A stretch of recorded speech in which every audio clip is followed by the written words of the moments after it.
22 जून की दोपहर लखनऊ के अलीगंज इलाके की एक 3 मंजिला बिल्डिंग में आग लग गई। इमारत के ग्राउंड फ्लोर पर एक पेट शॉप थी, ऊपर वेटनरी क्लिनिक था और बाकी मंजिलों पर एक ट्रेनिंग सेंटर चलता था जहां छात्र एनिमेशन, गेमिंग और सॉफ्टवेयर से जुड़े कोर्स करते थे। इस हादसे में 15 लोगों की जान चली गई। 5 महिलाएं और 10 पुरुष हैं, ज्यादातर 20 से 30 साल के स्टूडेंट्स। आरोप है कि एनिमेशन सेंटर में बायोमेट्रिक लॉक था और आग लगने के बाद ये लॉक खुला ही नहीं और धुआं पूरे फ्लोर पर फैलता गया। जब स्टूडेंट्स को बाहर जाने का रास्ता नहीं दिखाई दिया तो कुछ ने जान बचाने के लिए खुद को बाथरूम में बंद कर लिया, तो कुछ तारों के सहारे बिल्डिंग से नीचे कूद गए। इस हादसे के बाद बिल्डिंग के मालिक का रिकॉर्ड खंगाला जा रहा है।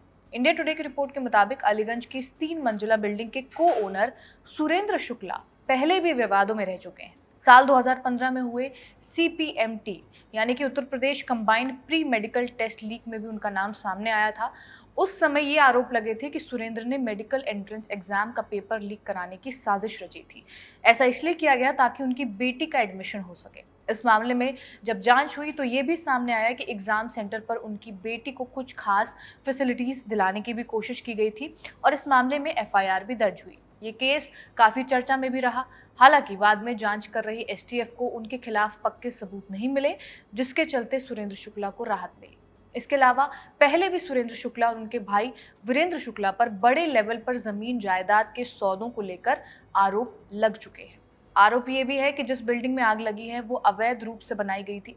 इंडियन एक्सप्रेस की रिपोर्ट ये कहती है कि साल 2016 में इसे गिराने का ऑर्डर दिया गया था, लेकिन करीब 2 महीने बाद ये आदेश वापस ले लिया गया।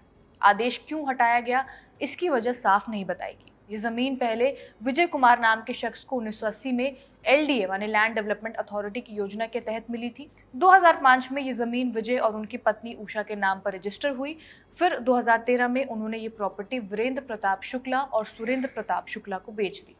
इसके बाद 2014 में उनके नाम पर म्यूटेशन हो गया। उसी साल इस प्लॉट पर रेजिडेंशियल बिल्डिंग बनाने की मंजूरी भी मिली थी, लेकिन अथॉरिटीज को पता चला कि उस जमीन पर रेजिडेंशियल के बजाय कमर्शियल बिल्डिंग बना दी गई। इसके चलते 2016 में बिल्डिंग के खिलाफ कार्रवाई शुरू की गई थी। अब लखनऊ में हुए इस हादसे के बाद प्रशासन ने फिर से बिल्डिंग के निर्माण के खिलाफ कदम उठाने का फैसला किया है।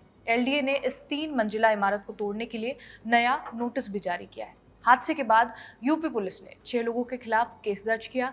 मुख्यमंत्री योगी आदित्यनाथ के निर्देश पर LDA, फायर डिपार्टमेंट और बिजली डिपार्टमेंट के 4 अधिकारियों को सस्पेंड कर दिया गया है।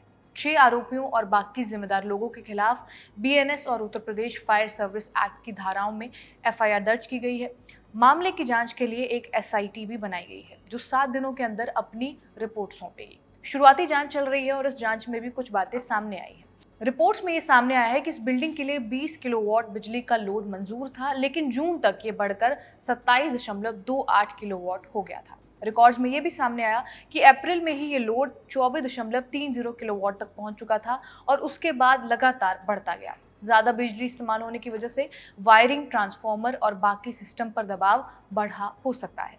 अब जांच में ये देखा जा रहा है कि इतने समय तक ओवरलोड होने के बावजूद कोई कार्रवाई क्यों नहीं की गई। जांच ये भी चल रही है कि क्या बिजली की खपत बढ़ाने के लिए कोई आधिकारिक प्रक्रिया शुरू की गई थी या लोड बढ़ने पर बिल्डिंग के मालिक को कोई नोटिस मिला था या फिर नहीं, और लोड बढ़ने के बावजूद MCB ने बिजली की सप्लाई क्यों नहीं काटी। क्योंकि स्थानीय लोगों का कहना यह है कि पहले भी बिजली से जुड़ी दिक्कतें और MCB ट्रिप होने की शिकायतें की गई थी, लेकिन उन पर ध्यान नहीं दिया गया।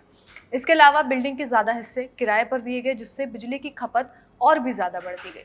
शुरुआती जांच में सामने आया है कि बिल्डिंग में लगे स्प्लिट AC का कंप्रेसर फटने से धमाका हुआ और उसके बाद निकली चिंगारी ने आसपास रखे सामान और फर्नीचर को चपेट में ले लिया।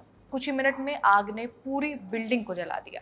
बिजली का ओवरलोड, बिल्डिंग का अवैध निर्माण और मालिक के पास्ट रिकॉर्ड्स, ये सब खंगाले जा रहे हैं। खबरगांव की टीम लखनऊ में है। आपको जल्द ही इस हादसे की ग्राउंड रिपोर्ट खबरगांव के चैनल पर दिखेगी। इस वीडियो में बस इतना ही। इसे रिकॉर्ड किया हमारे साथी अयान ने। आप देखते रहिए खबरगांव। शुक्रिया।